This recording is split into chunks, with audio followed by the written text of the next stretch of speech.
Hey folks, I'm really pleased to be able to make this video today because we put out a release which has got something in it that Jeremy and I, when we first started SaveTrees and we kind of said we want to make a timesheet system specifically for recruitment agencies, we spoke about this particular feature and what a benefit it would be for recruiters, the owners, the admins, whoever's dealing with the timesheets each week or each month, however you're set up. It's a feature called reminders, and traditionally, to work out who hasn't submitted a timesheet, you'd have to say, okay, well, how many people did we have working last week? How many timesheets do we have, and how many are authorized and unauthorized? And then from that, you can reverse calculate it and then say, well, that means that these 5, these 50, these 500 have not submitted their timesheets. And we then need to call them and say, look, get your timesheets in, otherwise you're not going to be paid. And it's a massive admin burden and it's a waste of time. Personally, I can't stand admin. If it can be automated, I automate it. So what we've done is we've made it, and it's taken an awful lot of development, calculation and testing, but it is here, it's live, and it is ready for you to use. If you're an existing user, it's already there, it's on your dashboard and you'll be able to see it. If you're not, then you'll have to switch it on for any new users coming onto the system. So without further ado, I'm going to just show you what it is in action. So let's jump over. Here we go. If we go down to settings, which is behind my face, but it's down here, go into beta access and you'll notice on the left hand menu we've got these items. If we switch this on, you'll get a new item up here called reminders. So let's jump into it. Here we go. So by default, the first time you look at it will be defaulted to 90 days, but put it to all time. If you're an existing agency, this number here may be really quite scary. It could be in the hundreds of thousands for some of you. And that's if you've got hundreds and hundreds of contractors and you've been on the system for years, then each contractor, particularly from the early days, if you've left their end dates as ongoing and they worked for a few weeks for you a few years ago, every week since then, if you're on weekly submissions, it will have a missing timesheet. So we can change that easily enough, and I'll show you how to do that now. But yeah, we need to get that number down so that then we can just look every week or every month and keep these numbers under control. But essentially, the aim of the game is to get this number down to 0, then this number down to 0, and get everything into the accepted pile so that you can then charge your clients and you can pay your contractors, your workers, your temps, whatever you call them. So let's look at this one. Connie has 128 missing timesheets. Now that's not likely to be the case. So we can click either into the missing timesheet number or the contract name, and it'll take you to the same place, which is the contractor detail. This could be called the candidate detail, the work detail, whatever you've named your workers on the system.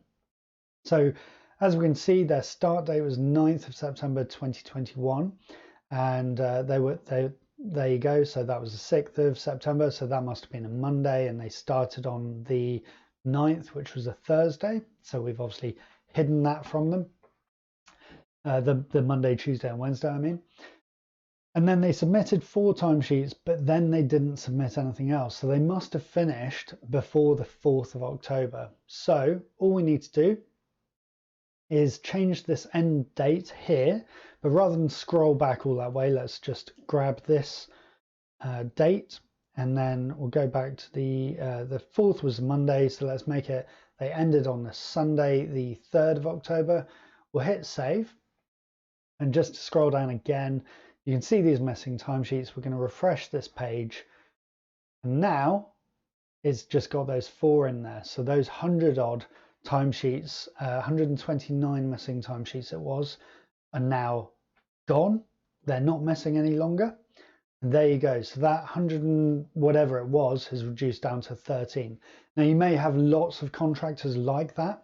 And also just to show you a different way of doing that, you can actually change this where it says show in reminders. You can select that to no, and that will remove them from the reminders list as well. However, it doesn't stop that contractor from being able to log in and still submit those timesheets.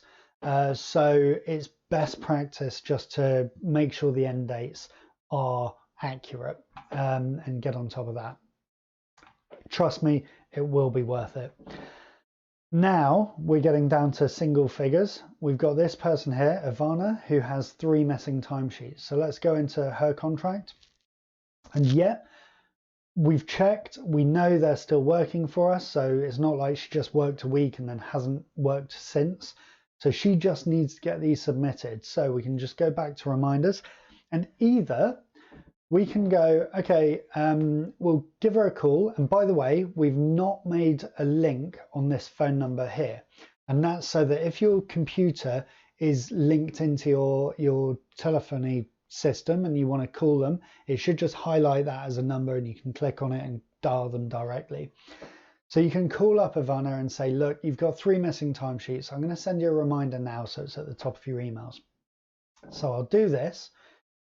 And as if by magic, I'm logged in as Ivana in the email system. So we'll get this email reminder come through. There it is. And it looks like this. Like most of your emails, it's obviously branded up to example recruitment in this case. Dear Ivana, you've got 3 missing timesheets. The oldest one was for the 26th of February. So view missing timesheets. If they click into this, and just notice this is a different browser in incognito, so we can be logged in as 2 separate people in this example. Now, Ivana can see these missing timesheets. Now, previous to this, they would have had to click add timesheet, select the date and all of that, but now it just shows you really clearly what is missing. So click into there, it pre-selects the contract name, the client name and the date. We can adjust this. We can say, yeah, I did 4 3/4 days, and we'll do this one as well. Submit these and get those closed off. There we go. So all of those are now submitted. And whilst we were doing that, you wouldn't have seen this, but this bar appeared. And it's basically saying that data on this page has changed. Now, we didn't want to live update it and not let you know, because you may have been processing some of this information and then think, hang on, I saw that Fern was down here. Now Fern's disappeared from this list. I'm pretty sure, but I'm not 100%. So we decided to just put a bar up here to let you know data has changed. And then when you're ready, you click the refresh button. And when we do, because we've submitted these 3 timesheets from Ivana, those are going to disappear. This number is going to reduce by 3. This number is going to go up by 3. And as I say, Ivana will disappear from that list. So there's 7 people on there at the moment. So that will go down to 6. So we refresh it. That's gone down to 10. That's gone up to 4. And we've now got 6 contractors on that list. So as I say, we're trying to get this number down to 0, this number down to 0, and then this number up to whatever it should be.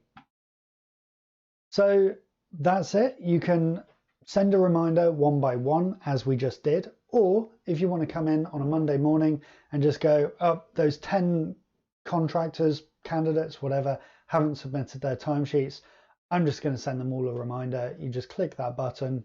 There we go. They've all been sent reminders. So it's taken a job that could have taken, 20 minutes or 2 days down to the click of 1 button. This should save you so much time. Anyway, let's jump over to for authorization. Now, previously, pending timesheets. Let's show the pending timesheets here. There we go.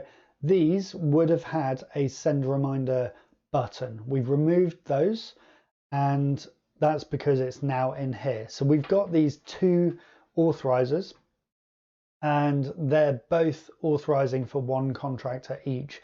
This one's authorizing for Ivana, this one's authorizing for Fern. If either of these were authorizing for more than one contractor, then this will say multiple contractors. You can click on it, it drops down and gives you more detail. By the way, and that works in the same way. You can either send a reminder individually or just send a reminder to both. There we go, and we've done that. If one of these doesn't have a phone number in, and previous to this there was no real reason to have the phone numbers in there, but now it makes a lot of sense to add them in. This link and this link both go to the contractor detail, but this link, the person's name and email address, takes you to the user detail, which is in this menu item here. So if we click into them, it takes you to their kind of parent page for them as a person. And you just click on the edit icon up here, grab their phone number, put it in there, and then go back to reminders. And there you go, it's in there. So that is it, essentially. It should save you so much time, so much wasted admin time, and it looks smart. You're going to get paid quicker. Candidates are going to be, you're looking more organized. It's just a good look for everyone. So I'm geekily excited about this. I hope you find it as beneficial as I think you will. But I'm really keen to hear what you think. If there's further improvements you think can be made, and by the way, we've thought of a lot of improvements beyond this. We've got a version 2 in the pipeline, but we're going to just see how this goes for now. We're focusing on some other development areas, and we'll come back to this and make it even better, because as you know, we're continually trying to make this just as good as it can possibly be. So one last thing, actually jumping back over to there, if you do want Jeremy or myself to run through this with you, just click on help.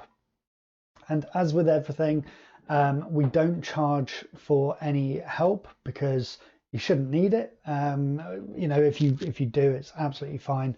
But because we don't get many people coming to us with help queries, because we try and make it as obvious and user-friendly as possible, we don't need to charge for help as some other companies out there do. So just pick up the phone, give us a call on this number, or raise a ticket here. We can jump on a Zoom with you, or we can run through it with you on the phone.